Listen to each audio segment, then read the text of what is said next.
Everyone, it's FinalRound and my name is Jordan, and I straight up just passed out yesterday. I didn't have any time to make a video. If you've ever been in a situation where you had one of your friends get laid off, just with a mass layoff, and they're a part of it, and not only them, not being there, you have to take on all their responsibilities and work like pretty much double until they backfill the position. Yeah, that pretty much happened, and I went to boxing workout just to get it out, and I came home and I was passed out. But I saw the picks did pretty well, so I didn't make a video. I did have some people reach out wondering where it was, but I'm not going to be able to stay consistent forever. That's just the way it is. And on that note, I do want to say congratulations to Ed from Guy Boston Sports. If you guys don't know, he quit his full-time job to pursue this full-time, which was his goal that I talked to him about.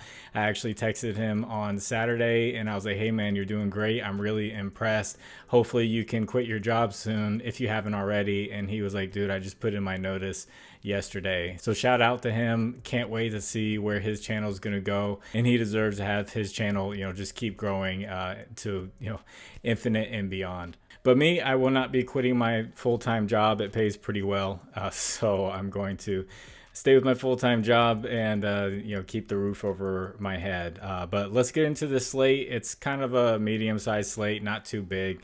Teams on a back-to-back. We have the Bulls on the road against the Warriors. Both of those teams will be on a back-to-back, and then the Kings will be on a back-to-back at home against the fresh Spurs. So I will jump into these picks.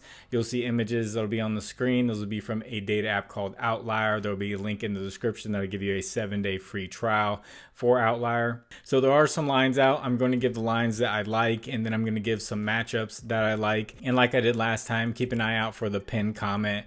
I will put plays in there as the day goes on, and as they come out and as I can find them and I like them, I'll put them in there. So this first pick can be from the Detroit-Brooklyn game. I like Cade Cunningham over 25.5 points plus rebounds at -113. The reason why is the Nets give up the 9th most points to the point guard position and the 3rd most rebounds. If I was going to go with just one stat, it would be points. But since they give up the 3rd most rebounds, I'm adding that in there. So the Nets will be without Cameron Johnson, Ben Simmons, and Cam Thomas. So the spread is only 3 points. So we should have a close game here. He's gone over this line in 5 out of the last 7 games. Against them this year, he hooked on the road on December 23rd, and they played just a couple days later at home, and he scored 41 points and had 9 rebounds against them. And this game will be at home yet again. So I do like Cade Cunningham. Strictly points if you want to go with that, or you can just add in that rebounds just because he has that really good matchup for rebounds. I know he's been passing the ball well and he gets a lot of assists. The Nets just don't give up too many assists to the point guard position. I'm going to stay true to the matchups for this pick. This second pick, it's because Cameron Johnson's going to be out and Cam Thomas is out. It's going to be Dorian Finney-Smith over 9.5 points. This is at -129. The Pistons give up the 2nd most points to the power forward position. He will be the starting power forward. He scored 20 points when Cameron Johnson went out of the game last game. Took a lot of shots, played very well. So I had to play with Outlier a little bit just to get some data that it's going to be relevant. I filtered to 30 plus minutes. In the last 5 games that he's played with 30 plus minutes, he's gone over the points mark in 4 out of 5 games. And also for -117, you can take a look at his first quarter points at 2.5. I don't have any data on Cam Johnson and Cam Thomas being out. I do have some data with Cameron Johnson out. He gets around 9 minutes in that first quarter, but Cam Thomas was playing in those games, so he should get more shots up and get around that 9 minutes mark in that first quarter. So good opportunity here for him to get 3 points plus. And if you guys could, please like the video, and if you haven't, please subscribe to the channel. And if you have a little bit of extra time, could you leave a comment for the algorithm? Appreciate all the comment. Most of them are positive, and it's great to see. Doing the best I can to help you guys. I just hope that it's paying off for you. So this third pick is going to be Jimmy Butler over 5.5 assists at minus 123. I took this a couple days ago. He hit pretty easily. The Mavs are giving up the third most assists to the small forward position, and over the past 7 games, he's gone over this mark 6 times. So really like the way Jimmy Butler has been passing the ball. And this fourth pick is going to be Royce O'Neal of the Suns, over 8.5 rebounds plus assists at minus 130. He'll be playing against the Raptors, who give up the 11th most rebounds and the 13th most assists to the small forward position. And the reason why I like him is he's averaging 35 minutes over the last 5 games. Part of that has to do with Devin Booker being out, Nasir Little being out, and Josh Okogie being out. So he's getting a lot of minutes, and just being on the court is helping him with getting rebounds and assists. And he's gone over this in 4 out of the last 5 games. He's actually crushed this whenever he goes over it, and he's gone over in 7 out of the last 10 games. So as long as the Raptors can keep this close, I know they got blown out against the Pelicans. Hopefully they can keep this competitive. Royce O'Neal should definitely go over this mark. And sticking with that game on the other side of things, I took this last time too, and he looked like he was going to hit, and this is at plus money, so got to take a look at it. Emmanuel Quickly over 7.5 assists at plus 115. The Suns are giving up the 11th most assists to the point guard position. He got 11 assists when Scottie Barnes got hurt.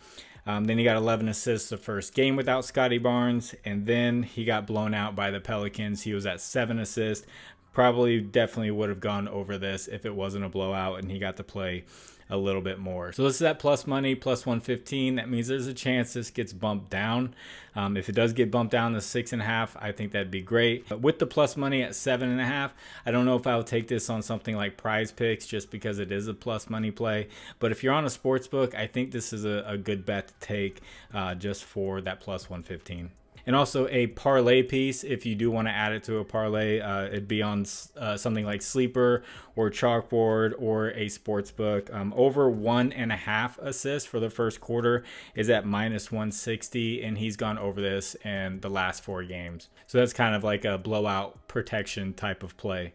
And before I get into these last couple picks, I want to shout out my partners, Underdog Fantasy, Sleeper, ParlayPlay, and ChalkBoard. Use promo code FinalRound11 on any of these. They'll match your first deposit up to $100, and Sleeper will do it up to $500. There will be links in the description that'll take you straight there with the promo code, and thank you to anyone that uses those. And now just a couple of matchups that I like that I'll put in the pinned comment, and even if I see another matchup that I like later on that I may have missed, I'll put those in the pinned comment if I find some plays. This first one's going to be Kristaps Porzingis up against the Nuggets. The Nuggets give up the 7th most points and the 5th most three-pointers made to the center position. Over the last 10 games, he's averaging 24 points, and he's gone over his usual 1.5 three-pointers made mark 9 out of the last 10 games. The one game against the Nuggets this year, he had 21 points, and he made 3 three-pointers against them. So keep an eye out where his lines come out at. I definitely like him over that 1.5 three-pointers made if they keep it there. And then since the Spurs are playing, I keep taking Victor Wembanyama with his defense. So the Kings give up the 13th most steals and the 18th most blocks to the center position. I really like this matchup. He had 5 steals and 5 blocks against them on February 22nd. So a huge game for him. Another good opportunity for him. So we'll just keep an eye out where they put those blocks lines at and where they put those steals plus blocks lines at for Victor Wembanyama.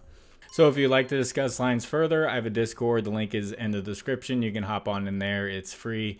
Conversation will be going on all day long in there. And then if you do well with this and you feel like giving back, I have a Cash App and Venmo in the description. You can donate back to the channel. And thank you to the people who have donated. Someone did donate off the recent video, and you know who you are. Thank you very much for that. And as far as a recap for the last video, I gave a lot of picks. I had Victor Wembanyama blocks. That went over. Wendell Carter Jr., 3.5 points first quarter. That went over. Jalen Suggs, 13.5 points plus assist. He got in foul trouble early, and he did not go over that. Emmanuel Quickly, over assist. 6.5 assists. He hit that. Herbert Jones hit his points in the first quarter. And then I also mentioned look at Trey Murphy. His lines were not out yet. And I looked all day for his lines, and I guess they came out really late, but he also played really well. So Trey Murphy hurt, and then Brandon Ingram went under his points because it was a blowout. And Herbert Jones and Trey Murphy played so well that guys like Brandon Ingram didn't need the score. And then I had Michael Porter Jr. for rebounds. He went over that. Buddy Hield only got 2 3-pointers. Even though he got the 2 3-pointers in the first half, I thought that was going to be a lock after that. Jimmy Butler hit his points, rebounds, and assists, and his assists that I put out there. Pascal Siakam got 12 rebounds. He hit that. And then Josh Hart and Dante DiVincenzo, they had their lines. They came out very high because Jalen Brunson was questionable. I wasn't really sure about those, so I was hesitant all day long about them. And then they took Jalen Brunson out. But those were just super high where they put them at, so I didn't mess with them. I just kept them as a fade. So I don't know if they went over their lines or not. But after counting it all up, I think it was a 8 and 4 day. And then if you'd count Trey Murphy, who I was looking for, I got busy later in the day and then went to boxing and all that stuff. So I wasn't able to find it, but I would have put it out there. Then it would have been a 9 and 4 day. But so. Either way, winning day. So hopefully we can keep that going. Been having a lot of winning days lately. So hope you guys have been making money off of it. Hope you do well with Thursday's games. God bless you all. It's Final Round. My name is Jordan. I'll catch you on the next one. Bye.